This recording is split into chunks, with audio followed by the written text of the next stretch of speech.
All right, we are going to go ahead and get started. Good morning and or good afternoon, depending upon which coast you're joining us from. My name is Christina Whiting. I am the principal over our privacy, enterprise risk, and compliance practice areas. And I am joined by my co-presenter, Ashley. Hi, everyone. This is Ashley Pfeiffer. I'm the Director of SOC and Enterprise Risk at Tevora. Happy to be on today. Perfect. And so today we're going to be talking about, business continuity and disaster recovery plans.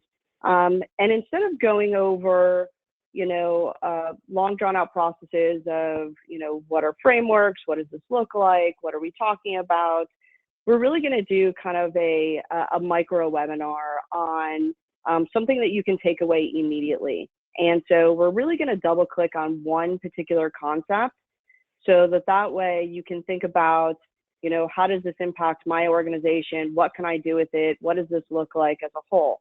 And so today's agenda, we're going to look at a couple of different things, quickly go over again BCP and DR processes and what gaps they potentially create, common frameworks, really the cultural and the technical perspectives in order to fit into an agile workforce. And that's really what we're going to be focusing on, is really that cultural and technical perspective and control implementation, and how do you create this agile work stream in order to enable business in the midst of an event or an issue or disaster, or what have you, that interrupts your normal business as usual daily operations. And so as we go through today's webinar, if you have questions, please put them into the chat session. Ashley and I will be monitoring that throughout the webinar. And so we'll take pauses at certain times, depending upon the questions that come up, so that we can align them appropriately instead of just waiting to the end. But depending upon the context, we might wait to the end and answer them all up front. So with that, my screen works. Also, if there's any technical issues, please put them into the chat session. We'll monitor that, just making sure that everybody can see my screen and can hear us okay as well. So perfect. So kind of double clicking on those concepts and everything. Ashley, I'll kick it over to you to kind of start with the foundation of BCP and DR. Perfect, thanks. So as Christina mentioned, there are a variety of frameworks and areas of guidance that can help you build out or continue to run your business continuity and disaster recovery. And the frameworks are meant to be just that, a guide, something to help give you ideas, some specific requirements. You might have a requirement to align to a framework, but the reason that we want to note these is that they're there to help you, not limit you. And by that, I mean, look at some of the different ones you can use. So we've mentioned a few here. One of the more robust ones, and that's commonly referenced, is ISO, the International Organization for Standards, and IEC, which is International Electrotechnical Commission. But the reason I say that is in case you're not familiar with that one and you really want to deep dive, that ISO 22301 is a great place to go. But there are so many others to help build out. The multi-usable framework you see, there's the BTI good practice, and that one gets into some of that culture that Christina had mentioned that needs to change when you're going towards true business continuity planning. So take a look into these, and we really welcome questions. If you're diving into these and you find frameworks that you like, or you want to understand the differences or which might work for your business, feel free to reach out either here or afterwards. Helping guide through which frameworks are right for your business is something that we truly love to help clients with. And then moving beyond that framework into some common questions, we go on to BCP and DR, which are the topics of this. One of the things we wanted to touch on with you guys is the questions we see. So we as Tevora are an information security consulting firm. We do a variety of services, which we'll talk about later. But what we wanted to note is that we talk to businesses about their business continuity and disaster recovery planning throughout the life cycle. Businesses that have never heard of it, haven't thought about it, and are just starting. Businesses that are the case study of the best way to do it. We see everything in between, and we help companies build it, test it, validate it, run it. So I say that simply because that's how we got some of these questions. It's our work either through formal or informal polls with our clients about the common questions. You can see them there. It's about the difference between those two acronyms that I've said 1,000 times, who needs to be involved, how do they meet some of the requirements, how does risk tie in, and then a really current one, of course, is how do we change BCP in the middle of it. And so we'll dive into each of these or pieces of these throughout this webinar, some of them getting directly answered, some of them getting broadly discussed. But I wanted to highlight these for your attention, to think about these as they make sense to your organization. And again, feel free to follow up if you want to unpack one of these in detail with us. But diving into one of those first big ones, BCP versus DR. So, very common question. What's the difference? Or, hey, we have DR. Does that count for BCP? Get that all the time. And, they're connected. The best way to think about it is, as we have highlighted on that top sentence, the disaster recovery is a piece of business continuity. So think of disaster recovery as a piece of the pie, where business continuity is the whole pie. Another way to look at it is that DR is a really tactical set of procedures or tools or requirements. And business continuity is a more comprehensive look that ties in not just procedures and tools, but culture, training, communication, programs, a much bigger picture. And so it's common for companies to grow first into their disaster recovery plan and then mature in their business continuity plan overall, which, as we mentioned, encompasses a lot of pieces. But it's an important difference to know, also because as you think about, and Christina was tying into that next slide perfectly, because that's where I was going, that difference is important to think about who's involved. So who needs to be involved in BCP planning and testing? One thing we see sometimes is that people focus on the DR portion, so it's just the very technical recovery resources who are involved. But as you can see here, and this is pulled from that ISO framework we mentioned, BCP involves the entire organization. I know Christina has a little bit of context on this. Yeah, absolutely. And so it's definitely not just about, your internal organization, but it's also your third parties, your vendors that you're working with. And so as you're preparing and as you're, documenting your plans, whether from disaster recovery or business continuity, it's evaluating the entire life cycle of the picture and what those dependencies are, whether they're internal to the organization or they're external factors, outside. They could be clients, they can be customers, they can be your cloud providers, they could be your shareholders and your stakeholders within the organization. It could be your analysts, your engineers, what have you, contractors. And so, everybody needs to be seen as a component associated with the planning process and truly documenting that holistic life cycle to make sure that if an event, does occur, when an event occurs, that you are factoring in all the necessary dependencies in order to maintain business operations during any kind of event or incident as a whole. And so, what that looks like in your organization will obviously, differ depending upon the industry that you're in and also the size that you're in and how you're potentially globally dispersed. And so, looking at it from a top-down and bottom-up approach is super important because your executive team does need to be involved. Your board of directors do need to be aware of occurrences and, decisions being made, if not making decisions themselves. But, from the, bottom up, it's, the analysts and engineers need to understand what their roles and their responsibilities are in order to help support, any kind of efforts when it comes to implementation, planning, or execution of the plans themselves in the event of a, disaster, incident, event, however you want to term it. So really, what is the problem today that exists with these program and the plan designs and executions? So they're very formalized processes. I know, Ashley and I went over, what the frameworks are pretty quickly and intentionally, but what happens is it's an annual process. People go through, okay, let's do annual refresh of our business continuity plan or disaster recovery plan. And what happens on that annual process is you've had a number of key technology and or business and or strategic changes throughout the organization that have occurred dynamically in order to update the static set of documentation. And so it becomes very difficult to be an agile workforce in an agile environment if something that's so critical and foundational to an organization to maintain business operations is only updated on an annual basis. And so that also doesn't allow for flexibility in your control design or your implementation.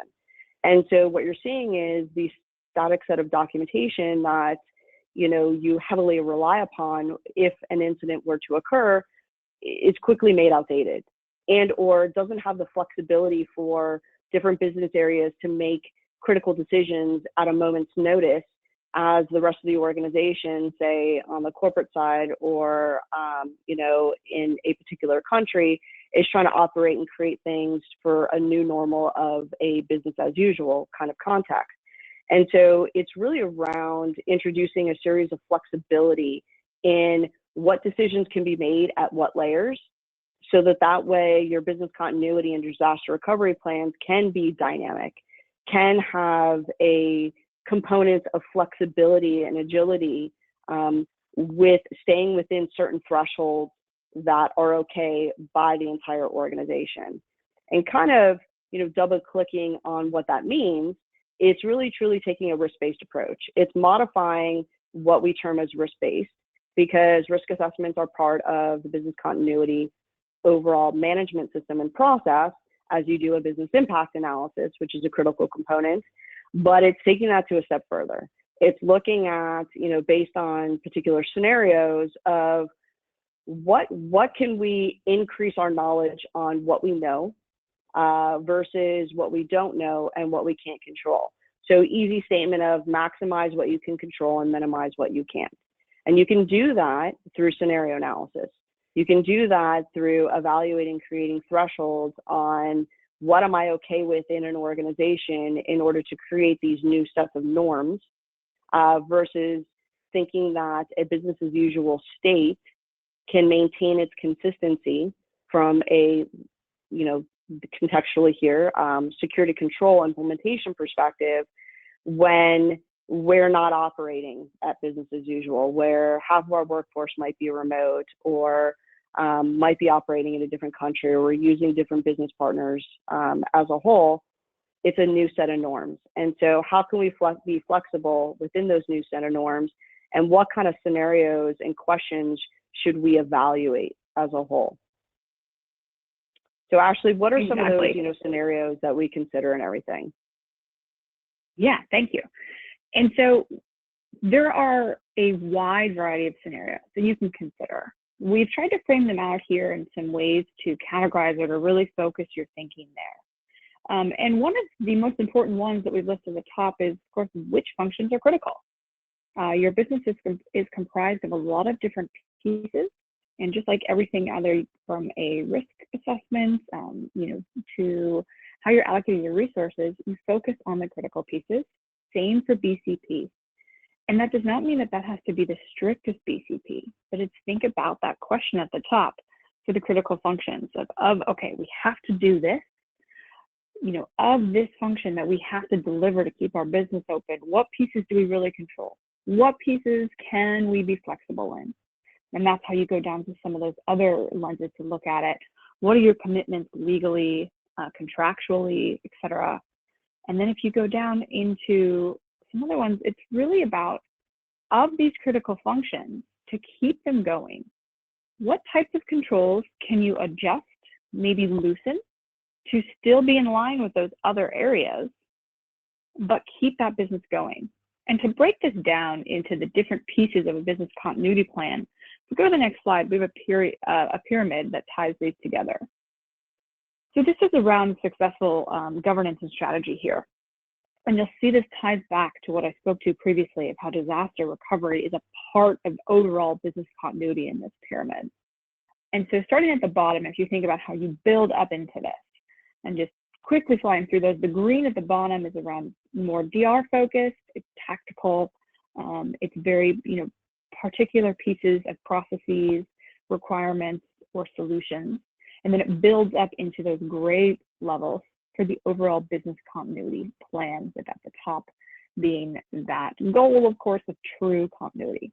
But the real purpose here is, if we think back to what we were talking of, the risk-based approach, and thinking about the business functions that are critical and how you can adjust, those blue pieces we have on the slide are about areas that you can add to, or you can think of or adjust right away. And so these are some examples of things to think about right away. We think back to that question from the beginning about how do we make changes in the middle of using our continuity plan, such as this pandemic right now. These are some areas, some examples that can be thought about. At that DR level, the IT recovery process, what are alternative technologies or modified standards that you can use? So this can be around, of course, the solutions you're using, the settings you have in terms of timing commitments, RTOs, RPOs, things like that. Modified requirements you have of that. Again, that might be an adjust or a loosen control on that. Up to risk management. And again, we want to think of continuity planning with a risk approach overall. So that ties into that security control tolerance. And Christina will dive into tolerance in a moment, but for now, it's about understanding that when continuity planning is being used, the world is a little different, of course. It's not the picture perfect control environment that we're used to or that you hope for. And so you have to have that tolerance, that expanded understanding of what is truly needed. And that builds into that one above it, the impact of regulation and contractual requirements. What wiggle room do you have in terms of those commitments? For instance, right now, whether it's customer or regulatory, things change. When continuity plans are being used, oftentimes you can look at some of those requirements and you might have some adjustment. Or perhaps your previous controls were above and beyond regulation, because as we know, security and compliance do not always mean the same thing. So if your security was above your compliance, in times of need, can you adjust to still meet what's needed, but continue that business? And so, as I mentioned, we're going to dive through this in a scenario. So the scenario risk analysis, bringing a lot of these things together that we've talked about. The business that we're in, or the business that you're in, whatever it is, your goal is to stay in business, right? You've got to keep the lights on, so to speak. So thinking about what we've discussed here, normal risk factors you would think about with business continuity management, just like any other risk, frequency, likelihood, impact, etc., which has value. That's how you start to think about it, to understand what to do with business continuity. What we're looking at here, what's missing, is the impact of those security controls, BAUs, that business as usual.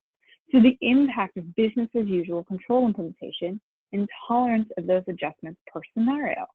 So what can you shift? What can you adjust to keep your business continuity, to keep your business going? And that's where we say we have that tolerance, those upper and lower limits. And Christina's going to walk through a couple examples here.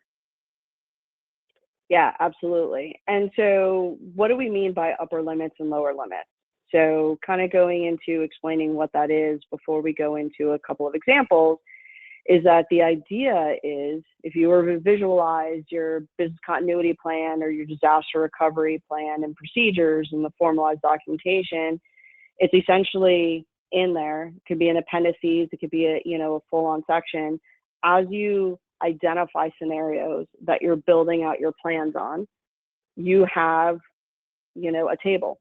In this table, it has what is your ideal state of controls that are required to be in place, meaning your organization is fully functioning as normal. There's no incident, there's no event, there's no anything. So it's your standard policy set, your control set, everything that needs to be implemented in place from a business as usual standpoint. So that's your upper limit of what is my ideal state. And then on the flip side, you have this lower limit, which is, all right, what is my minimum set of criteria and controls that need to be implemented so that so someone doesn't try to close down my business, so that I don't have data leakage, so that I don't have a breach, so that I don't have any, true security control issues or breakdowns across the board in order to meet a number of your regulatory, legal, privacy, contractual commitments, etc. And so you start to create these, which is why we call them upper limits and lower limits. You have this delta in between. So in between your ideal state and your minimum set of control criteria, and that is your flexibility. So you're predetermining your set of controls that need to be implemented in the organization, regardless of the scenario that hits, regardless of what new normal looks like, how the time frame of that needs to be implemented for. But you've preset these ideas and these concepts in place, all the way from executive management and the board of directors down to the individuals who need to execute and monitor against this. So there's a clear understanding and expectations of the flexibility that's in place and the new set of standards. And so what this allows is you to think about, very common aspects of why we call it, scenario risk analysis. It's essentially expanding upon your risk appetite and your risk tolerance discussions into more of a control flexibility standpoint. So you're able to go ahead and determine and give business units the freedom and opportunity to look at alternative solutions, alternative business practices, technology, resources, avenues in order to meet that first priority, which is stay a business and generate revenue in the event of a disaster, whether it's a day or a year. And you're giving that by setting the criteria of those upper level and lower level limits, so that way they understand the playground that they can go ahead and play in without having to ask questions, without having to get approvals, without having to look at particular avenues themselves. And while the business units can go ahead and obviously ask questions of security, information technology, compliance, regulatory, legal, privacy, et cetera, of is this okay, and or look for alternative solutions as a check and balance, you're still giving them the freedom to be able to make decisions and to be able to make choices and to do the right thing in order to support the entire organization. And so what does that really look like? What are some of the scenario questions you would want to ask yourself in order to pre-plan this? Looking at, option one from a healthcare perspective, obviously it's like what functions are critical, what could impact the regulatory, legal, and privacy requirements, and what are my contractual commitments. So if you're a healthcare provider, if you're a hospital, if you're doing testing across the board, obviously it's about rapid deployment. It's about treating patients first. That is the main priority. Security and everything else is secondary. The main priority is treating patients first and protecting that data so it doesn't go into the wrong hands. And so when we look at examples, again, we're only going to give an example, one or two examples of, upper limits and lower limits. You should actually have a more stringent set, not necessarily stringent. You should have a more elaborate set of examples, within a table. It's for healthcare. If we look at an upper limit, an ideal state, you don't necessarily want PHI on paper. You don't want to collect it on paper. You don't want to store it on paper. You don't want it to change hands at all. You want it to be, electronic as much as possible because it decreases your overall burden and your overall threat vector when it comes to the protection of the data itself. And so ideal state, no PHI on paper. But in reality, that can be something that's flexible. So if you need to go into a triage state, you might need to collect it on paper because you're limited on the number of systems in order to ingest patients into a hospital, into a care facility, in order to look at patient first mentality. But if you were to look at lower level limits, what are the minimum requirements that no matter what you cannot remove and you cannot compromise on is logging and monitoring. That's a vital asset, of course, in order to protect the data itself, which is why on one of the previous slides, we said data governance aspects, because at the end of the day, it truly comes down to the data and how do we manage and maintain it. And so not only is it logging to be able to identify, what systems are connected, who's, logging in, what kind of actions and activities are they doing. Those are things that can be performed by back-end functions, and not necessarily patient-facing. Along with access control. You do still need to maintain access control. It's not like you're going to open up all of your systems. If you have a patient portal or what have you, you're not going to open that up to everybody and anybody so that you can access to the records. You're still going to limit it based on minimum necessary. So these are, those lower level limits of what are the minimum requirements that you're not going to compromise on and that cannot be altered in any state in order to maintain, a certain level of security expectations that you have in the organization itself. So moving on to financial institutions, we're going to constantly see this, impact of regulatory, legal, and privacy requirements. Other aspects of, can you transfer risk or processes to an outside party? Because that's always an opportunity with financial institutions. And where can you afford to loosen certain controls temporarily? And what kind of potential impact would that be? These are very common questions that financial institutions ask themselves. And so when we look at examples of upper limits and lower limits, so from an ideal state, you want things like file integrity monitoring and data loss prevention tools in place. FIM, obviously, PCI requirement, financial institutions usually handling a lot of cardholder data and or financial transactions. And obviously, from a data loss prevention standpoint, looking at how data is being moved throughout the organization and looking at behavioral changes associated with it. Those are fantastic ideal states and that you would want in a normal business as usual kind of operating environment. But when you look at, how do you maintain this in the event of a disaster and or, not even looking at a pandemic state, but you need to recover your systems because maybe there was an earthquake or maybe there's, a hurricane that happened in one of your primary data centers that you need to now do failover into a secondary one. If you're looking at, priority sets of controls, FIM and DLP might not necessarily be a primary set of controls that you would implement in week 1 or even week 2, but maybe down the line, and deprioritize that based on your minimum set of controls that you would expect.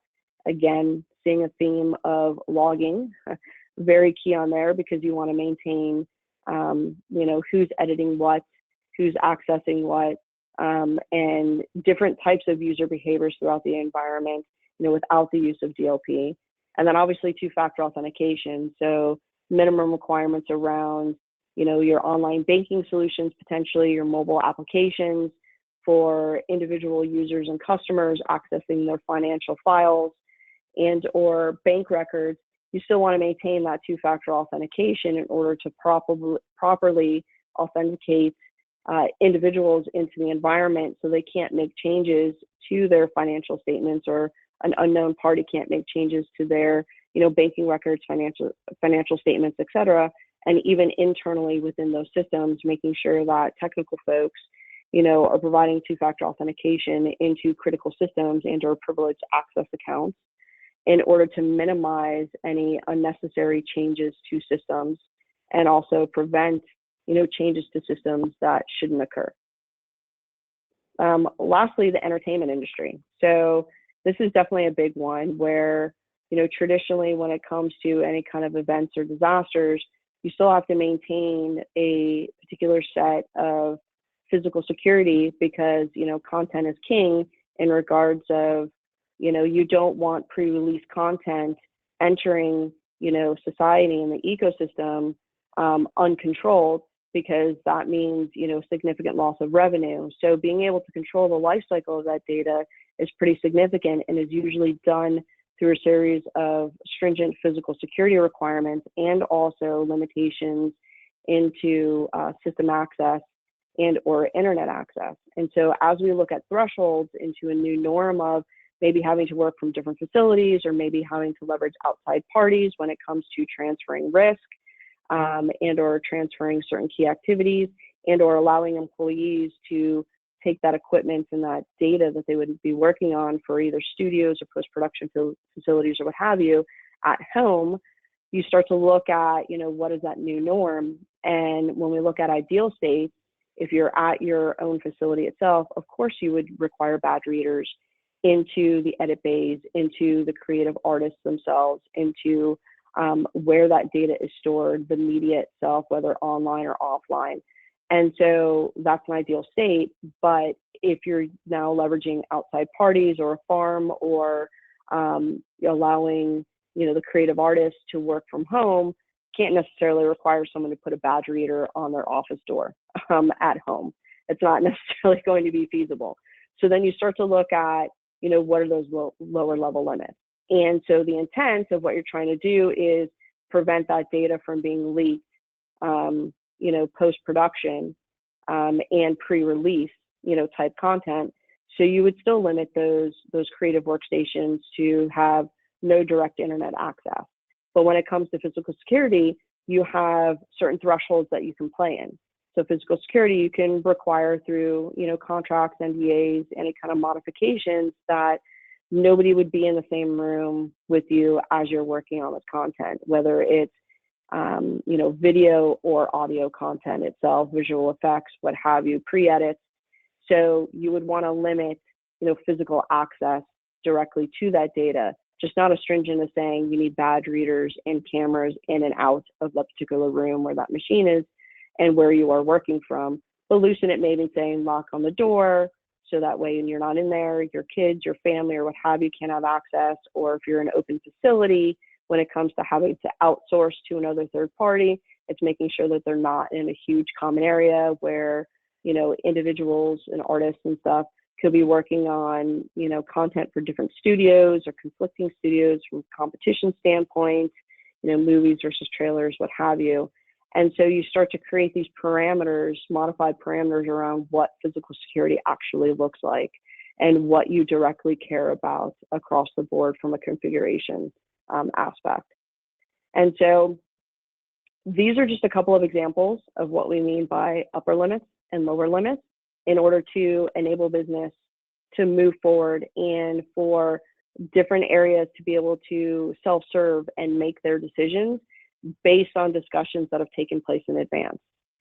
What we do recommend, and as Ashley and I were mentioning, business continuity and disaster recovery plans are often updated only annually, but these upper limits and lower limits can actually be updated. We recommend on a quarterly basis be reviewed and or after any major technology changes or business strategy changes when it comes to products being offered, maybe expansion into new markets, new countries, et cetera, that these upper limits and these lower limits be evaluated and adjusted so that way you have the flexibility and the agility to maintain operations, even if the business continuity plans and the disaster recovery plans are updated on an annual basis.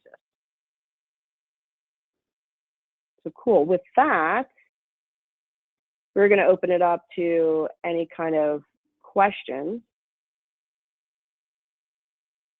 All right, so let me review here.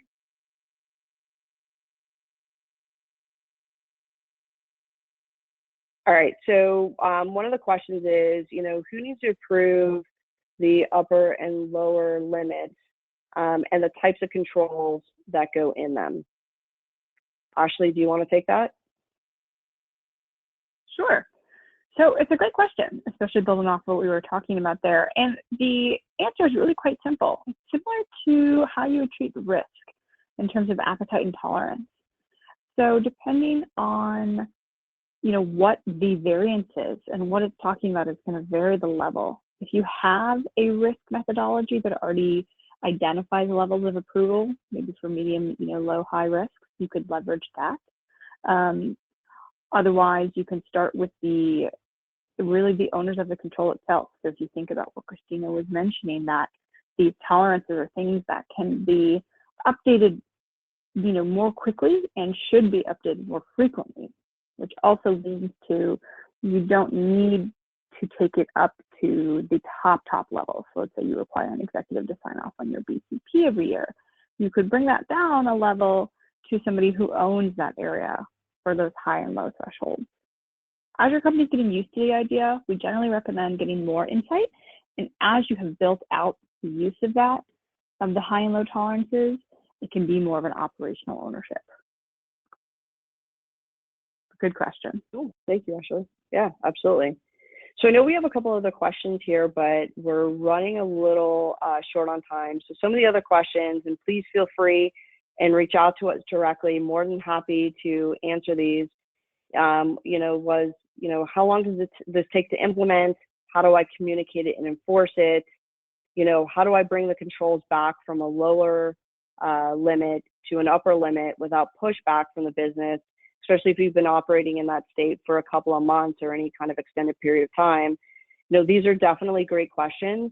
More than happy to answer them offline. So you can reach out to Ashley or I, or both of us, so that we can go ahead and field these and kind of give you specific answers, based on your industry and or challenges that we've seen at other organizations. But with that, I'm going to turn it back over to Ashley. Thanks. So yeah, thank you everyone so much for joining. I just wanted to give a super brief oversight of Tevora for any of you who are on this who have not worked with us or not worked with us a lot. So very briefly, Tevora is an information security consulting firm. We have been around for a little over 15 years. We focus on everything cybersecurity, including risk and compliance. And our services include information security compliance across the board, healthcare, ISO to payments and everything in between, as well as the pieces that support security and compliance. So solutions, data privacy mapping, and data governance, enterprise risk management, including the business BCP and DR piece, of course, threat management, penetration testing. We do also compliance support, meaning kind of a staff aug concept of helping you with whatever pieces of all of that you need. And then, of course, the inevitable sometimes, we do have an incident response team that can support. So with all of those services, Tevora really prides itself on being a partner with our clients. Our greatest testimonies are just those of our clients. And as a part of that partnership, we are continuing to host a number of other webinars to help everyone, not only throughout normal operations, but in these current times. I'm not going to read them off. You have them on your screen there. Feel free to just take a quick grab of that or note them down. You're always welcome, again, to reach out to anyone at Tevora for this schedule, or check out the Tevora website or blog to always see some of these updates on there. But with that, thank you so much for joining. I will just wrap it up. Christine and I really appreciate everyone on here. We hope everyone is staying healthy and safe, both in their personal lives as well as their business lives. Have a great day, everyone.